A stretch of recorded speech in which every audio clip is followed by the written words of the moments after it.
Bonjour Damien, bonjour Alexia, j'espère que vous allez bien. Bonjour à tous, merci de nous rejoindre aujourd'hui pour ce webinaire sur la formation en 2025, comment déployer des stratégies collaboratives et dynamiques basées sur l'IA. Bonjour à tous et merci Marie et merci Damien d'être là et pour cette présentation. Je suis Alexia Braun-Ecker, Key Account Manager chez 360 Learning. En français, du coup, chargée de clientèle et votre point de contact pour mes clients sur toute la partie commerciale, contractuelle et nouveautés produits. Et ça fait 2 ans que je travaille du coup chez 360 Learning et presque autant de temps que je travaille en partenariat avec Damien chez GoDaddy. C'est super gentil. Merci beaucoup, Alexia. Très heureux également de participer à ce webinaire aujourd'hui. Je suis Damien Boyer. Je travaille chez Goodadvice depuis maintenant près de 4 ans. J'accompagne les directions des ressources humaines et Learning and Development, hein, les responsables formation et les directions de formation de grandes entreprises, d'administration publique et aussi de plus petites associations. Allez, c'est parti, Alexia. On y va? Du coup, 360 Learning, nous sommes aujourd'hui les leaders du collaborative learning et ce depuis déjà plus de 10 ans. Donc, lors de notre création en 2013, 360 Learning, c'est également du coup plus de 240 millions de fonds qui ont été levés depuis 2019 auprès d'investisseurs divers tels que EduCapital, Exchange ou BPI France, mais c'est surtout plus de 2500 clients et 2,6 millions d'utilisateurs actifs tels que Michelin, Intersport, EDF, Orpi, Aircall et également La Redoute, duquel on discutera un petit peu plus en détail plus tard. 360 Learning, c'est également plus de 400 employés à l'international, car nous sommes présents aussi bien en France qu'au UK, qu'en Allemagne ou encore aux États-Unis. Et c'est également plus de 50% du coût de nos effectifs qui sont dédiés à l'innovation et à la sécurité. Nous sommes également certifiés ISO 27001. Changer de cap. Changer de cap, pourquoi? Alors moi, je l'entends vraiment tous les jours dans mes conversations avec des professionnels de la formation, du coup avec mes clients. Aujourd'hui, les écarts en matière de connaissances et de compétences se creusent de plus en plus. Et ceci pour des raisons variées. On va avoir du coup un manque de talent pour des postes précis tout d'abord, des effectifs qui vont changer rapidement, d'où des hauts taux de turnover, et les compétences qui sont également de plus en plus obsolètes. Donc rappelez-vous, d'après un sondage de l'OCDE, la durée de vie d'une compétence en 1987 était de 30 ans, comparée à aujourd'hui, qui est de 2 ans. À qui la faute? La formation traditionnelle qui est dite descendante, qui va jouer en fait ce rôle dans les écarts de compétences. Parce qu'en effet, pendant longtemps, la formation en entreprise, c'était simple. C'était la direction qui décidait de diffuser des formations aux équipes. Et du coup, le service L&D qui prenait les commandes et qui diffusait ces formations. Point final. Challenge ici, cette approche descendante ne tient plus vraiment la route dans un monde qui change aussi vite. Donc en fait, aujourd'hui, les collaborateurs vont décrocher très rapidement des formations qui sont trop éloignées de leur réalité, des contenus qui sont trop ennuyeux et également dépassés. De facto, on observe en fait que les taux d'engagement sont vraiment en chute libre. Et pour preuve, 88% des collaborateurs trouvent les formations en entreprise, et je cite, parfois, souvent ou toujours, éloignées de leurs préoccupations ennuyeuses et peu engageantes. Et ce qui montre en fait qu'aujourd'hui, on oublie l'objectif principal de la formation, qui est d'améliorer les performances des équipes. Du coup, Damien, j'ai une petite question pour toi à ce niveau-là. Comment, chez Good Habits, analysez-vous les écarts de compétences croissants quand vous échangez avec les entreprises et observez-vous des choses également similaires? Alors, en fait, on se rend compte, hein, surtout, hein, que dans les entreprises, en effet, les compétences ont besoin d'être améliorées au quotidien. Alors, c'est plutôt l'urgence du monde dans lequel on vit, le système, voilà, les méthodes qu'on utilise, la robotisation, l'automatisation, tout ce dont les nouveaux logiciels qu'on utilise au quotidien. On est en permanence à devoir s'upskiller, hein, ça veut dire se maintenir à jour des compétences qui sont nécessaires à tout professionnel en 2025 et même, j'ai envie de dire, pour le futur. Et on sait, hein, que cet écart de compétences, en effet, le monde va tellement vite que les compétences, elles ont une durée de vie qui est beaucoup plus courte. Et donc, en permanence, c'est le rôle de chacun de se rendre autonome, évidemment, et au maximum responsable sur ton développement pour pouvoir remplir, hein, finalement ces écarts de compétences et être toujours à jour pour être toujours plus efficace et un professionnel idéal, j'ai envie de dire. Je pense également, Damien, à une conversation qu'on a eue il y a un peu de temps. Non seulement les écarts de compétences, du coup, se creusent parce que la compétence en elle-même change, mais tu mentionnais aussi le fait que sur un rôle euh, similaire, on va dire à un instant T, il y a 20 ans par rapport à maintenant, on a également plus de compétences à maîtriser. Oui, tu prenais peut-être cet exemple, c'est Nina qui me l'avait donné, cet exemple du chauffeur de taxi. Tu vois? Du chauffeur Exactement. de calèche, hein, bah, les chauffeurs de calèche à l'époque pendant 100 ans, bah, ils ont utilisé une calèche et leur rôle, leur compétence, c'est d'utiliser une calèche et de savoir conduire en toute sécurité une calèche. Les voitures sont arrivées, donc on devait se former sur des nouvelles choses, apprendre à conduire, apprendre à freiner, la sécurité et puis maintenant, bah, un chauffeur de taxi, bah, il doit utiliser son téléphone, des nouvelles applications, le GPS et cetera et du coup, bah, si on prend juste cet exemple très simple, il doit en permanence se mettre à jour pour pouvoir, bah, avoir du boulot, et être compétent évidemment et puis on leur demande, bah, s'ils sont sympas et tout ce qui est soft skills aussi, hein, qui est important. Donc c'est un exemple, voilà, que je voulais donner et c'est surtout encore une fois pour démontrer cette accélération du monde dans lequel on vit et cette urgence de devoir se former et remplir ces gaps, au niveau des compétences. Si on rentre un petit peu plus dans le détail, justement, nous avons mené une étude en 2024 auprès de plus de 2616 employés à l'international qui démontre bien qu'apprendre de ses pairs est ce qui fonctionne le mieux pour acquérir aujourd'hui une compétence. Parce que, comme on l'a dit, c'est bien de pouvoir s'améliorer sur des compétences, mais il faut également maintenant pouvoir en acquérir rapidement pour être à l'ère du temps. Donc, ceux qui connaissent déjà 360 Learning, vous savez que nous avons du coup l'apprentissage collaboratif comme vraiment notre cheval de bataille. Et pour ceux qui ne connaîtraient peut-être pas encore le collaborative learning et le concept, l'apprentissage collaboratif, c'est la possibilité des collaborateurs d'apprendre l'un des autres, mais également l'un avec les autres. Donc vraiment savoir de qui on apprend et avec qui on apprend pour recréer en fait les interactions que vous pourriez avoir en présentiel, mais de façon digitale. Donc c'est-à-dire en fait que les connaissances internes vont être utilisées de manière stratégique pour former les collaborateurs directement. Donc, si on compare les caractéristiques de la formation traditionnelle avec l'apprentissage collaboratif, ce qu'on remarque, c'est que sur la formation traditionnelle, les contenus génériques ne correspondent souvent pas à l'entreprise ni à vos process, alors qu'il faudrait justement que le contenu soit adapté à votre culture, mais également à vos spécificités. On a également des formations qui vont souvent être centralisées et descendantes, où les initiatives de la formation viennent globalement simplement du management par obligation. Or, on n'est jamais mieux servi que par soi-même et les collaborateurs doivent vraiment pouvoir être autonomes dans leur montée en compétences. Donc, les formations, encore une fois, traditionnelles sont aussi décrites comme lentes, comme je vous l'ai cité un petit peu plus haut, et statiques, avec un manque de gamification, de contenu qui sera vraiment attrayant et interactif.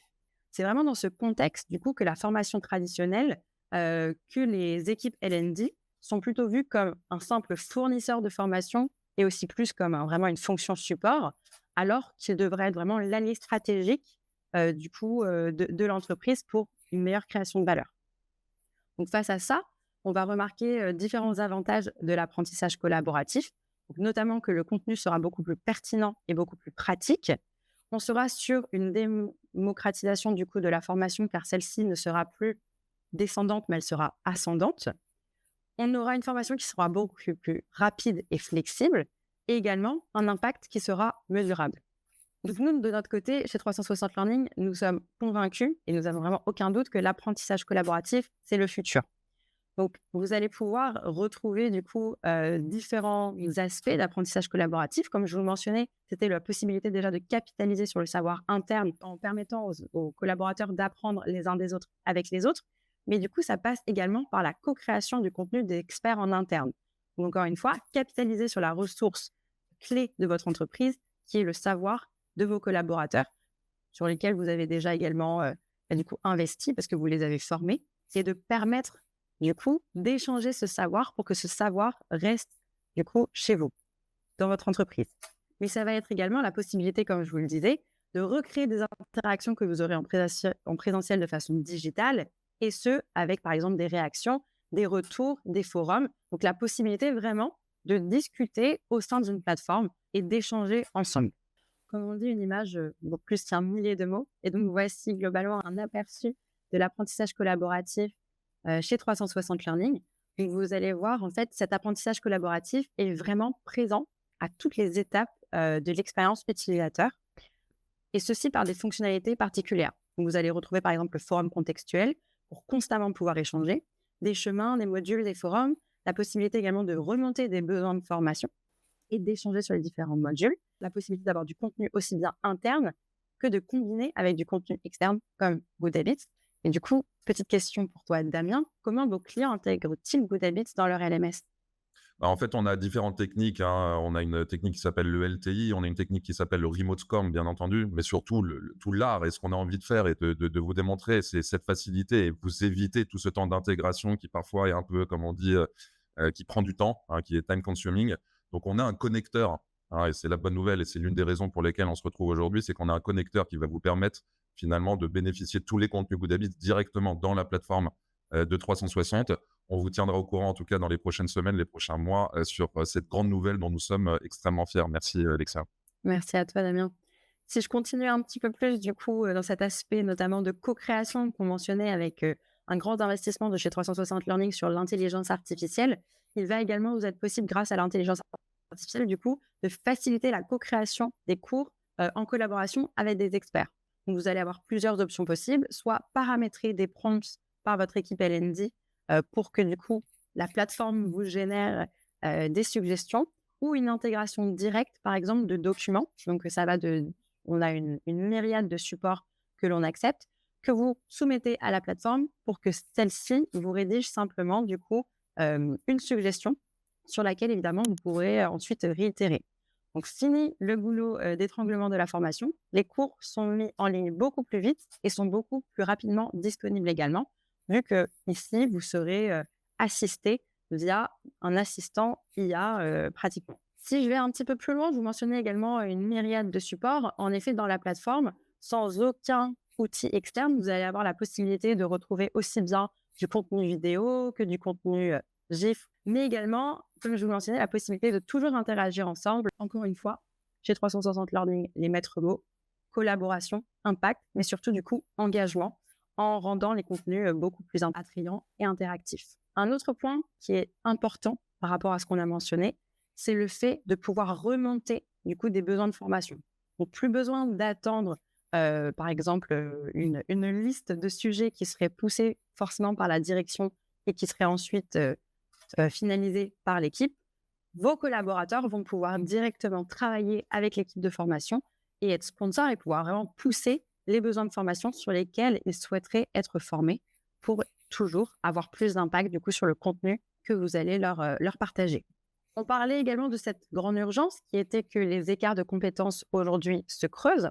C'est pour ça que 360 Learning a investi également du coup sur les compétences avec un nouveau module que vous pouvez retrouver du coup chez 360 Learning qui permet de gérer du coup un référentiel de compétences et de maîtriser ces écarts de compétences pour pouvoir prioriser du coup la création de contenu en fonction des écarts de compétences qui seront mis en exergue par la plateforme et des tests d'auto-positionnement. Merci beaucoup, Alexia, pour cette présentation. Merci, Marie, aussi, pour tout. Donc, développer les soft skills de manière continue, simple et efficace. Je vais vous parler un petit peu de Goodhabit, mais surtout de tout cet aspect, hein, puisque Goodhabit, c'est finalement une plateforme d'apprentissage en ligne. Et nous mettons un point d'honneur à remettre l'humain au cœur de son propre développement. Donc, Goodhabit, c'est une société qui est hollandaise. On fait tous nos contenus en interne dans nos studios aux Pays-Bas, à Eindhoven. On est très fiers de ça, évidemment. On s'appuie sur des experts à chaque fois locaux. Ça veut dire que quand on va créer des contenus en portugais, on s'appuie sur des psychologues, des formateurs, des experts, des spécialistes qui sont portugais. Et ça, pour chacun des pays. Bon, ça, c'est vraiment un point qui est essentiel. On a 22 langues au catalogue. Donc, des contenus un petit peu pour tout le monde. 25 formats d'apprentissage différents.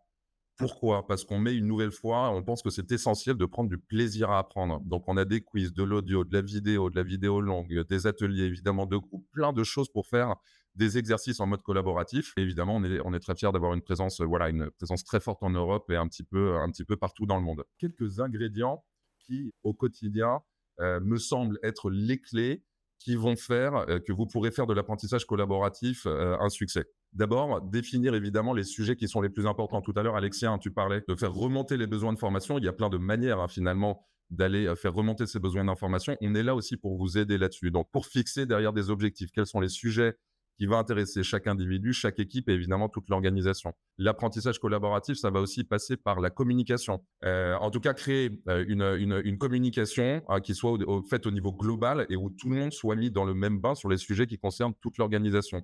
Ça, c'est quelque chose qui est important. Donc, la promotion, la communication est vraiment clé, je le pense, pour le succès. Surtout de rendre accessible, de rendre visible et de rendre précieux tout ce que vous offrez aux apprenants. C'est l'une un point qui est important aussi pour pouvoir embarquer tout le monde et surtout faciliter la formation en mode collaboratif en mettant à la disposition de vos apprenants tous les outils dont ils ont besoin pour être autonomes aussi pour faire du collaboratif et par exemple, du micro-doing de et avec ses pairs. On organise, nous, beaucoup de choses avec la boîte à outils Goodhabits dont je vais vous parler pour pouvoir renforcer finalement ces interactions, cette collaboration entre les personnes, entre les équipes et entre les femmes et les hommes qui font justement votre organisation. On a certains objectifs. Je pense que les objectifs qui sont listés à gauche sont tous des objectifs que vous avez au quotidien et sur lesquels nous devrions travailler au quotidien pour pouvoir nous améliorer. On a des mesures concrètes. Je vous le disais, le marketing, c'est l'une des clés qui est essentielle. Il faut que vous ayez tous les outils pour pouvoir embarquer tout le monde et sans que ça vous prenne du temps d'aller organiser un concours, un challenge ou une campagne de communication sur le sujet des entretiens annuels, par exemple. On veut mettre à votre disposition tout ce dont vous avez besoin pour aller renforcer les messages qui sont passés au niveau global. On a des tests psychométriques. Les tests psychométriques, ça, c'est sur ce côté plutôt individuel, personnel. Alors, les tests psychométriques, psycho, l'esprit, métrique, la mesure, on est capable d'aller évaluer finalement des compétences, des capacités, l'identité, la personnalité, votre personnalité. Mais une fois qu'on a fait son test de son côté tout seul, l'intérêt, c'est évidemment d'aller partager tout ou partie de ces résultats qui sont privés et individuels avec vos collègues préférés, avec votre formateur, votre HRBP. Pour ça, on met des outils à la disposition de chacun des collaborateurs pour, une fois que j'ai fait mon test de mon côté, pouvoir, encore une fois, en parler, échanger, collaborer avec mes collègues pour pouvoir, sur mon style de communication, peut-être l'adapter en fonction des personnes que j'ai en face de moi. Et puis, sur l'esprit d'équipe, pouvoir avoir chacun sa vision de l'esprit d'équipe et la confronter à un moment en toute bienveillance pour pouvoir avancer dans une même direction. Créer des parcours d'apprentissage. Je vais vous en montrer 2 tout à l'heure. J'en ai des dizaines dans ma besace. Mais il y en avait 2 que je voulais vous montrer qui sont des parcours hybrides. Puisque évidemment, on a une plateforme d'apprentissage en ligne. Donc, les gens, ils vont se former derrière leur machine. Mais encore une fois, je vous le disais, on met un point d'honneur à ce que les gens se parlent au maximum. Et c'est pour ça que dans 99% de nos contenus de formation, on a des ateliers, des exercices, des jeux pour pouvoir emmener tout le monde en mode collaboratif, en mode interactif. Les workouts en font partie, bien entendu. Et puis, ce qu'on veut, c'est pouvoir évaluer régulièrement les besoins des collaborateurs, mais en le faisant aussi, par exemple, sous forme de micro-doing. Tu parlais, Alexia, tout à l'heure, de apprendre de et avec ses pairs. Nous, c'est le genre de choses dont nous sommes les experts, les spécialistes, pour pouvoir emmener tout le monde, un groupe de personnes, plus ou moins grand. Évidemment, plus il est grand, moins il est collaboratif. Mais pour pouvoir emmener tout le monde grâce à cette boîte à outils qu'on a à notre disposition sur le développement personnel, la montée en compétences de tous vos collaborateurs et en s'appuyant évidemment sur ce que vous avez déjà en interne. Du contenu, je vous le disais, on a cette plateforme qui est en ligne avec des tests psychométriques, avec des formations, un catalogue de formations de 150 formations en 22 langues, des modules d'1 heure sur l'AI, plein de choses hyper intéressantes. Mais surtout, on a cette boîte à outils qui est moins visible puisqu'on communique beaucoup sur les contenus puisque nous sommes éditeurs de contenus en ligne, mais on est aussi éditeurs d'exercices, d'ateliers. On s'est appuyé sur, je vous le disais tout à l'heure, des experts, des formateurs, des spécialistes aussi de la collaboration pour pouvoir apprendre en groupe et faciliter surtout et donner la main finalement à un manager ou à un employé chez vous pour pouvoir monter des choses en mode collaboratif. Alors, on crée sur mesure des parcours. Il est extrêmement important aujourd'hui pour répondre aux besoins des apprenants que ces parcours ils soient hybrides. Je me forme tout seul derrière ma machine, mais j'ai besoin aussi d'aller échanger avec les autres. Comment est-ce qu'on a construit ce parcours ? En fait, vous avez un coach chez Goodhabits qui vous accompagne et qui est capable aussi, en faisant de la curation et bien entendu avec les outils d'intelligence artificielle qu'on a à notre disposition et que vous avez aussi à votre disposition, de pouvoir aller détecter, identifier les meilleurs contenus pour la meilleure population, de la bonne durée, également sur le bon sujet. Donc, on est capable d'aller piocher encore une fois dans cette boîte à outils Goodhabits sur des contenus, des exercices, des sessions de coaching pour pouvoir embarquer tout le monde ici, par exemple, sur la diversité et l'inclusion. Si je reprends ce parcours-là, on commence toujours par un petit test. Quand on parle de développement personnel, on dit que le développement personnel commence par la connaissance de soi. Si je me connais mieux, si je connais mon style de communication, comment je me comporte, comment je communique, quel est le ton que j'utilise au quotidien, quel est mon style de leadership, est-ce que je suis heureux au travail, toutes ces questions qu'il lui fallu se poser pour pouvoir donner une direction à son apprentissage et à son développement. Donc, quand on crée des parcours, On commence en général à donner la main à l'apprenant pour aller s'auto-évaluer sur un sujet ou une compétence en particulier. Ensuite, on va créer, constituer finalement un parcours où on va piocher de plein de formations différentes. On va aller piocher des petites activités de 1 à 20 minutes qui vont permettre d'aller constituer un parcours d'environ 1 heure. Celui qu'on vous propose ici, il fait 1 heure, mais néanmoins, vous l'avez compris, avec tout ce qu'on a, si vous me dites d'aller former, informer, sensibiliser toute une population de vendeurs, par exemple, pendant 3 heures, une matinée, pendant leur réunion du lundi matin, on est capable d'aller créer un parcours sur mesure en mettant l'accent sur les compétences et les connaissances qui sont importantes pour le manager ou pour l'entreprise et d'aller embarquer tout le monde sur ce sujet. Donc, un, je fais le point de mon côté. Deux, j'ai mon petit parcours individuel qu'on est capable de créer sur mesure pour vous. Et encore une fois, c'est là qu'on remet cette petite touche de collaboratif. Parce que c'est comme ça qu'on va faire aussi de l'ancrage. Hein, ça veut dire que c'est en mettant en place ces petits ateliers qu'on va être capable de donner la parole à tout le monde et surtout aider et faciliter le partage de ce qui aurait été retenu dans la formation. Quand on fait ces ateliers, c'est vraiment des ateliers en mode au maximum collaboratif. On donne la parole à tout le monde et que tout le monde puisse aller s'exprimer sur qu'est-ce que tu as appris, qu'est-ce que tu as retenu, comment tu pourrais t'en servir au quotidien, qu'est-ce que tu as à partager aussi avec les autres et quel petit exercice, hein, on parle beaucoup de micro-doing pour aller s'auto-évaluer, faire du micro-doing avec peut-être des experts ou des formateurs chez vous, ou alors peut-être avec votre manager sur des tâches qui vont prendre peut-être 2, 3, 5 minutes maximum, qui vont aller confirmer que vous avez bien retenu la leçon qu'on vous a partagée. On peut aller plus loin, encore une fois, si on le souhaite, avec des contenus qu'on peut faire en toute autonomie ou qu'on peut faire à 2, à 3, à 4 ou en équipe ou avec une équipe de 20 personnes. On a tous les outils chez Goodhabit. C'est votre coach, encore une fois, et là pour ça, pour vous accompagner à mettre en place ce genre de choses qui est un petit peu innovant, un petit peu disruptif, mais qui nous paraît encore une fois essentiel au vu du monde dans lequel on vit et puis surtout d'essayer de rassembler les gens aussi au maximum. Dans cette boîte à outils Goodhabit, il y a évidemment plein de choses. Liste non exhaustive des 3 outils que je vous propose ici.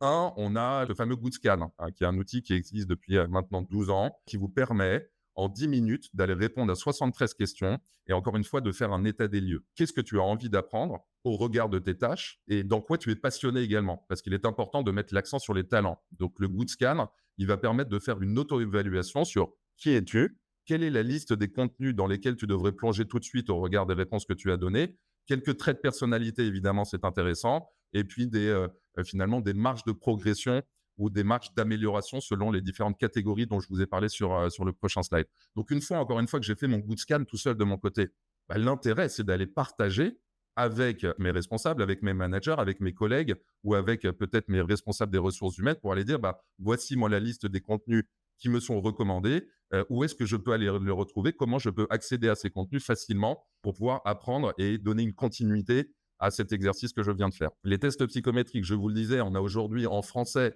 21 tests psychométriques. Ils existent dans toutes les langues et sur quasiment chacun de ces tests psychométriques, vous le verrez quand vous en faites un, on peut vous donner des comptes d'essai, vous pouvez découvrir ces fameux workouts, ces fameux ateliers qui permettent d'aller partager, d'aller collaborer, d'aller interagir, d'aller travailler, d'aller construire ensemble sur une thématique en particulier qui est extrêmement large puisque le sujet des soft skills, vous l'avez compris, est un sujet qui n'est pas infini mais presque. Et enfin, les workouts, je vous le disais, 150 formations environ sur la plateforme en 22 langues. Et en fait, il y a un workout, donc un atelier d'apprentissage en ligne disponible pour chacune des formations qu'on propose donc ça vous fait un gros total d'environ 2000 ateliers. Et on n'a pas besoin d'être un expert pour mener à bien ces ateliers. Ça veut dire qu'on met tout à votre disposition, tous les outils dont vous avez besoin pour les mener à bien et que ce soit fait avec succès. On n'a pas besoin d'être un expert sur le sujet parce qu'encore une fois, on veut donner la main à tous. N'importe qui aujourd'hui, Alexia pourrait très bien vouloir bosser avec ses sales et emmener un groupe de ses collègues à aller travailler sur l'efficacité ou l'efficience commerciale, par exemple, et aller travailler sur ce sujet pendant 20 minutes, pendant une demi-heure, pendant 1 heure ou pendant toute une matinée en mode collaboratif pour apprendre ensemble de et toujours avec ses pairs. On a une approche qui s'appelle l'approche ITO. Alors, en English, Individuals, Teams, Organization. En français, les 3 E. On a une approche pour chacun de vos employés. On a une approche pour chacune de vos équipes, car tous les besoins sont différents. et les équipes sont composées aussi d'individus qui ont des besoins différents. Et on a aussi une approche qui concerne toute l'organisation. Donc, comment est-ce qu'on va faire pour aller piocher dans cette boîte à outils, pour aller répondre aux besoins de chaque employé dans votre entreprise, dans votre organisation, pour chaque équipe aussi, et pour l'ensemble de l'organisation. Je prends cet exemple, par exemple, du Pink October, hein, de Octobre Rose, qui est un sujet aujourd'hui dans toutes les organisations. On met en place, nous, du coup, des campagnes pour aller accompagner chaque individu, chacune des équipes sur ce sujet, et ensuite l'ensemble de l'organisation pour élever le débat, surtout, et aller former, informer, sensibiliser sur tous ces sujets qui sont liés à Octobre Rose, comme l'écoute active, la psychologie, la résilience, l'empathie, autant de sujets sur lesquels chacun d'entre nous devrait s'améliorer, nous l'espérons. Voilà, donc cette approche qui est importante, ITO à retenir, d'aller donner les bons outils aux bonnes personnes, au bon moment, dans le bon format, dans la bonne durée, pour pouvoir satisfaire tout le monde et ensuite évaluer toutes les actions qui auront été faites pour pouvoir être dans ce processus d'amélioration continue comme nous devrions tous l'être. La Redoute est un excellent exemple pour nous de l'apprentissage justement en mode collaboratif parce qu'ils ont tout compris, ils utilisent les contenus, le contenu est extrêmement accessible directement sur 360, les apprenants sont capables d'aller faire remonter les besoins de formation acquis de droit depuis aussi 360. Il y a peut-être même la possibilité d'aller faire des questionnaires peut-être pour les apprenants pour faire remonter ces besoins de formation.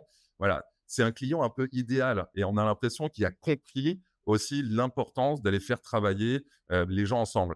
Et pour ça, on est super fiers d'avoir organisé, alors c'est pas moi directement et je fais un petit clin d'œil à Fiona Ricci qui est la coach qui s'en occupe chez nous, voilà, qui a organisé aussi des workouts, des ateliers, des exercices, des jeux, des concours avec la Redoute pour embarquer tout le monde sur les sujets qui étaient importants pour l'organisation de la Redoute. Donc évidemment, des succès qui sont visibles grâce à la data qu'on peut récupérer sur 360, mais des succès aussi qui sont moins visibles directement en ligne, mais avec ces résultats et des études un petit peu quali, où on sait que ce sont des exercices, des actions, des campagnes qui fonctionnent. On aime donner une continuité à la Redoute en confirmant que ce choix est le bon, d'aller embarquer tout le monde en faisant travailler les gens ensemble. C'était très intéressant. Merci beaucoup pour tout ce que vous nous avez présenté, pour avoir pris le temps de répondre à toutes les questions. Merci Alexia. Bonne Merci journée à Damien. tous. À très bientôt. Merci. Au revoir, merci Au revoir pour à votre tous. équipe. Merci beaucoup.